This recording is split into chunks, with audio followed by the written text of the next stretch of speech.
In this crazy life we live, we all need someone to hold, a friend to light the way when the world starts to unfold.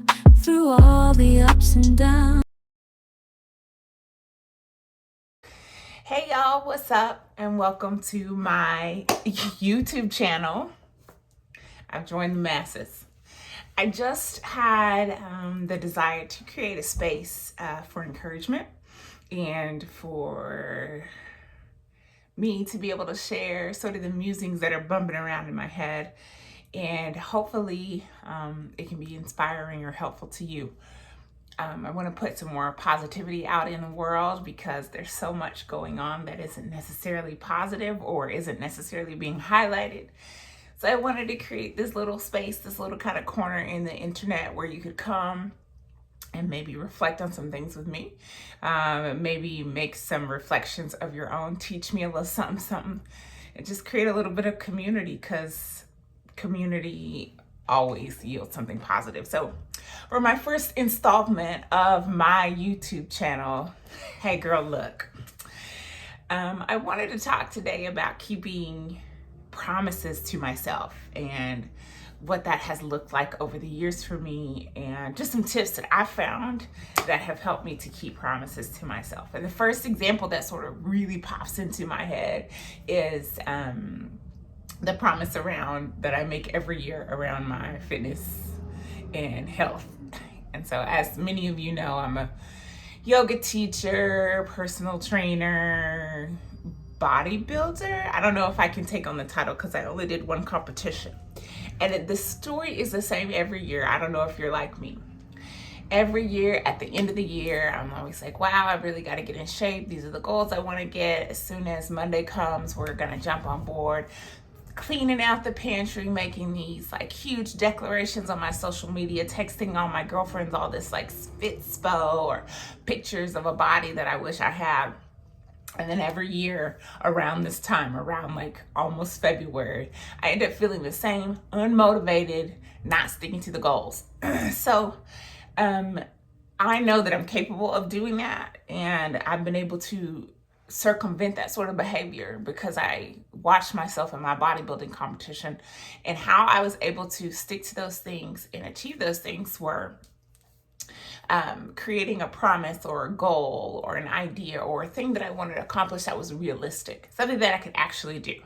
Now, bodybuilding may not be for everybody, of course, but whatever your health or fitness goals or whatever your goal is financially, in a relationship, make sure that it's realistic, that you can actually accomplish it. So it doesn't have to be this big sort of grandiose thing. It could be something small, like make my bed every day. That's realistic.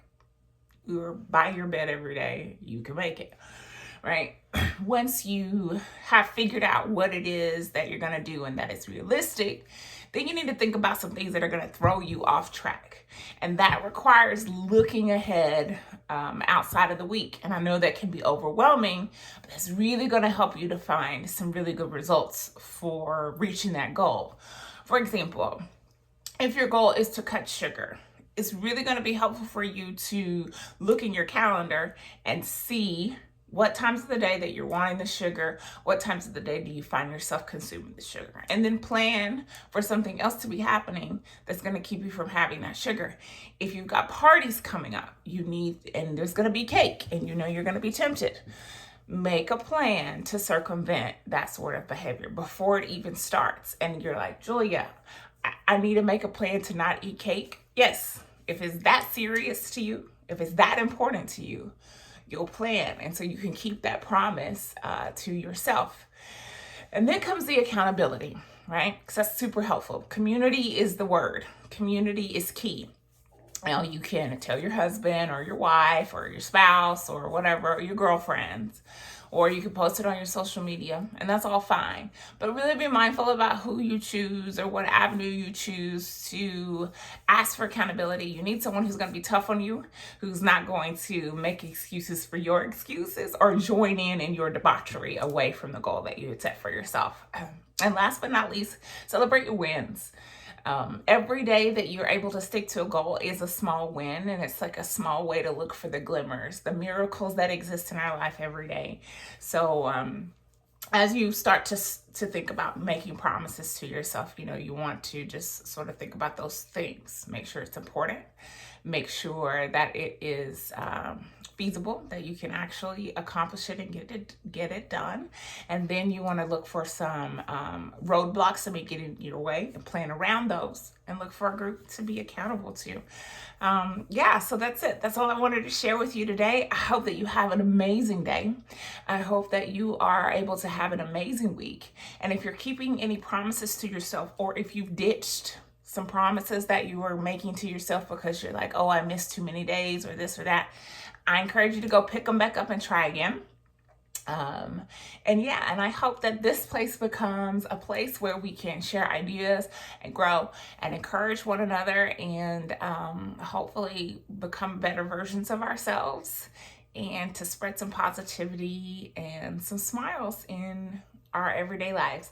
All right, I look forward to seeing you next week, and thank you for joining me on this journey, because girl, look, all we got is each other, so we got to make it happen for each other.